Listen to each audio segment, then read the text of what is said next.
धक्कादायक आहे आणि अतिशय निर्दयीपणे जनावरासारखी मारहाण केलेली आहे। त्याच्यामुळे ही घटना ऍक्सिडेंटली घडलेली नाही, तर कुठंतरी ही घटना जाणीवपूर्वक सुनियोजित कट करून ॲडव्होकेट इस्माईल गवळी यांना टार्गेट करण्यात आलेलं आहे।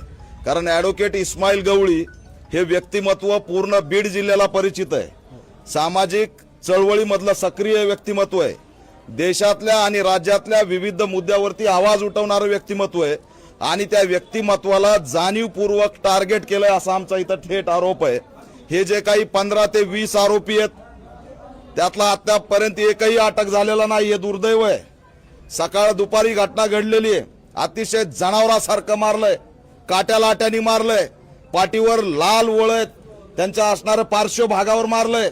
तो रिक्षा जो चालवणार आहे त्याच्या तर अक्षरशः अवघड जाग्यावरती हल्ला करण्यात आलेला आहे। कुठंतरी या प्रकरणामध्ये कुणाचं तरी हत्याकांड घडवायचं होतं का असा सुद्धा प्रश्न या ठिकाणी निर्माण झालेला आहे। आणि म्हणून या निमित्ताने अनेक प्रश्न निर्माण झालेत। हे 150 सुरक्षा गार्ड कशासाठी होते, यांना ट्रेनिंग काय दिली जाते? ही जी काही महाराष्ट्र सुरक्षा नावाची काहीतरी एजन्सी आहे, प्रायव्हेट एजन्सी, ही गुंड उभा करते का? हे जे काही 15-20 लोक होते त्यांचं क्रिमिनल बॅकग्राऊंड काय आहे, त्यांच्यावरती किती गुन्हे होते, त्यांचं असणारं पोलीस स्टेशन मधून नोकरीला लावताना कॅरेक्टर सर्टिफिकेट घेतलेलं आहे का? कारण हे गुन्हेगारी पार्श्वभूमी सारखे लोक दिसत आहेत। यांनाही मारलंय, परवा दिवशी एका पेशंटच्या नातेवाईकालाही मारलंय आणि दर 10 दिवसाला या ठिकाणी ते मारहाण करतात, दादागिरी करतात। त्यांच्याकडे दांडे आहेत, त्यांच्याकडे बंदुकी आहेत, ते कुणाला मारतात? या ग्रामीण रुग्णालयामध्ये आतंकवादी येत नाहीत, या ग्रामीण रुग्णालयामध्ये दहशतवादी येत नाहीत, या ग्रामीण रुग्णालयामध्ये गरीब माणूस येतो। ग्रामीण रुग्णालयात येणारा माणूस हा अतिशय कामगार असतो, त्याच्याकडे पैसे नसतात, तो प्रायव्हेट हॉस्पिटलला जाऊ शकत नाही। तो माणूस या ग्रामीण रुग्णालयाचा आधार घेतो आणि इथं आल्यानंतर जर त्यांनी डॉक्टरला विचारलं की माझ्या नातेवाईकाला इलाज चांगला केलाय का, तर हे विचारलं म्हणून जर मारहाण होत असेल, इथं रिक्षा असतील, हॉटेल्स असतील, त्यांना जर दादागिरी करत असतील, तर नेमकं या राज्यात चाललंय काय? एकीकडे आताच अधिवेशन संपलंय आणि दुसरीकडे या घटना घडतायत। आणि म्हणून आमची ठाम मागणी आहे की या सगळ्या आरोपींना तात्काळ अटक झाली पाहिजे आणि त्यांच्यावरती 307 अंतर्गत मोका अंतर्गत कारवाई झाली पाहिजे। मी जाहीर करतोय, हा हल्ला नॅचरली घडलेला नाही, तर ॲडव्होकेट इस्माईल गवळीवरती मॉब लिंचिंगचा हल्ला झालेला आहे। सुनियोजित वर्दीमध्ये यांच्या मॉब लिंचिंग करण्यात आलेली आहे आणि त्याच्यामुळे आमचे ॲडव्होकेट इस्माईल गवळी हे थोडक्यात बचावलेले आहेत। मी त्यांची भेट घेतलेली, अतिशय मोठ्या प्रमाणात ते गंभीर आहेत। ते पवार, लमानी समाजाचे दिलीप पवार, मानवता दाखवली। घडलेली घटना फक्त मोबाईल मध्ये कैद करायला गेला तर त्याला सुद्धा जनावरासारखं मारलंय, मारून त्याचा मोबाईल हिसकावला, 4 जणांचे मोबाईल हिसकावले आणि मोबाईल घेऊन जाऊन त्या मोबाईल मध्ये रेकॉर्ड केलेले व्हिडिओ गॅलरी मधून पण डिलीट केले आणि रिसायकल बिन मधून सुद्धा डिलीट केले। म्हणजे एवढी माज आणि मस्ती यांना आली, यांना अथॉरिटी दिली कुणी? इथली पोलीस यंत्रणा करती काय? यांनी असणारं जर एखादा पेशंट किंवा त्याचा नातेवाईक काही करत असेल तर त्याला बंदुकी आणि काट्या दाखवायची गरज काय? त्याला फक्त कंट्रोलमध्ये आणा, पोलिसांना बोलवा आणि पोलिस त्याच्याशी काय करायचे ते कायदेशीर करतील। कायदा हातात घेण्याची अथॉरिटी यांना कुणी दिली?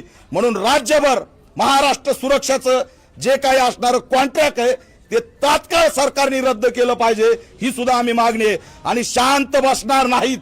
जर काही तासामध्ये अंबाजोगाई PI यांना मी सांगतोय, कोणत्याही राजकीय दबावाखाली यायचं नाही। या ठिकाणी जामर लावलंय, काय गरज आहे जामर लावायची? एखाद्या पेशंटला काही झालं आतमध्ये तर त्यांनी फोन कसा लावायचा नातेवाईकाला? अर्जंटमध्ये पोलिसांना फोन कसा लावायचा? या ठिकाणी चाललंय काय? अरे गरिबांचं हॉस्पिटल आहे, त्यांना आधार द्या। हे सेवक जे 150 जे काही सुरक्षा रक्षक आहेत त्यांनी सेवकाच्या भूमिकेत या ठिकाणी गुन्हेगाराच्या भूमिकेत कस काय? यांचे आडनाव बघितलेत मी आणि मला माहित आहे कोणत्या राजकीय नेत्याचा दबाव येणार आहे। जर दबावाखाली पोलिसांनी काम केलं तर घाट पॅन्थरशी ॲडव्होकेट इस्माईल गवळीला न्याय दिल्याशिवाय आम्ही शांत बसणार नाही, हा इशारा सुद्धा देतोय। आणि इथं फिरणाऱ्या पेशंटला जर दादागिरी केली तर त्याचे वाईट परिणाम होतील असा सुद्धा इशारा देतोय।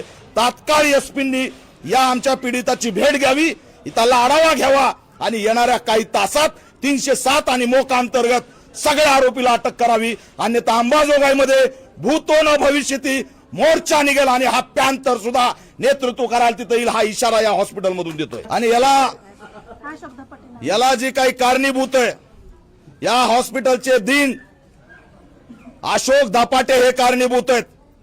त्यांनीच असणार या महाराष्ट्र सुरक्षा गार्डाला या ठिकाणी ऍक्शन घ्यायची, लाठीचार्ज करायचा, मारहाण करायची आणि दहशत निर्माण करायची या ठिकाणी ऑर्डर दिली का, याची सुद्धा सखोल चौकशी झाली पाहिजे. म्हणून हे आरोपी आणि डीन यांचं व्हीडीआर सीडीआर सुद्धा चेक झालं पाहिजे आणि या घटनेत अशोक धापाटे या डीनला सुद्धा सह आरोपी केलं पाहिजे आणि तात्काळ अंबाजोगाई हॉस्पिटल मधून निलंबन केलं पाहिजे, अशी सुद्धा आमची मागणी आहे. या घटनेत आम्हाला दिसतंय सगळीकडे सीसीटीव्ही आहेत पेशंटवर आणि सुरक्षा गार्डच्या कॅबिनला सीसीटीव्ही नाहीत. म्हणजे इथला पेशंट उचलायचा, सुरक्षा गार्डच्या कॅबिनकडे न्यायचा आणि जनावरासारखा मारायचा. हे किती दिवसापासून तुम्ही करताय? इथं शोषण झालंय, काय झालं याची सखोल चौकशी झाली पाहिजे आणि मागच्या काळात ज्यांच्यावर हल्ले झालेत त्यांना सुद्धा न्याय दिला पाहिजे, ही ऑल इंडिया पॅन्थर सेनेची मागणी. आता हे चळवळीतले आमचे एमआयएमचे प्रवक्ते आहेत. अहो, ही घटना नॅचरल असूच शकत नाही. हे सामाजिक नेते आहेत, ते ऍडमिट झालेले ऍडव्होकेट आहेत. हे सातत्याने हॉस्पिटलमध्ये काही झालं तर मदतीला धावून येतात. म्हणून डीनच्या इशाऱ्यावरती, डीनच्या धापाटेच्या इशाऱ्यावरती हा हल्ला झालेला आहे. दुसरं तिसरं काही नाही. त्यांच्यावर कारवाई झाली पाहिजे. आज सामाजिक आमचे कार्यकर्ते जर असे मारले जात असतील तर काय अर्थ राहिला? कुणी अथॉरिटी दिली यांना जनावरासारखी मारण्याची? आणि कोण लोक आहेत हे? असं कसे सुरक्षा गार्ड आहेत? त्यांनी सेवा केली पाहिजे, गरिबांना आधार दिला पाहिजे. होय, पेशंटचा एखादा नातेवाईक दगावला तर त्याच्या भावना तीव्र होतात, म्हणून यांना इथं ठेवलेलं आहे. पण ह्यांनी कुणाला उठायचं धर सोड मारायचं? तुम्ही नियम लावायला यांना नियम लावा ना. हे काय करतात इथं? धपाटेंना नियम लावा. पण नाही, या ठिकाणी आमच्यावर हल्ला झालाय. आम्ही निषेध करतो. माझ्यासोबत सगळे आंबेडकरी चळवळीतले सगळे कार्यकर्ते आहेत आणि ही सामूहिक जिल्ह्यामधून आणि राज्यामधून मोठी प्रतिक्रिया उमटली. म्हणून मी इथं धावत पळत आलो. लवकर ऍक्शन नाही घेतली तर याचे परिणाम रस्त्यावर दिसतील.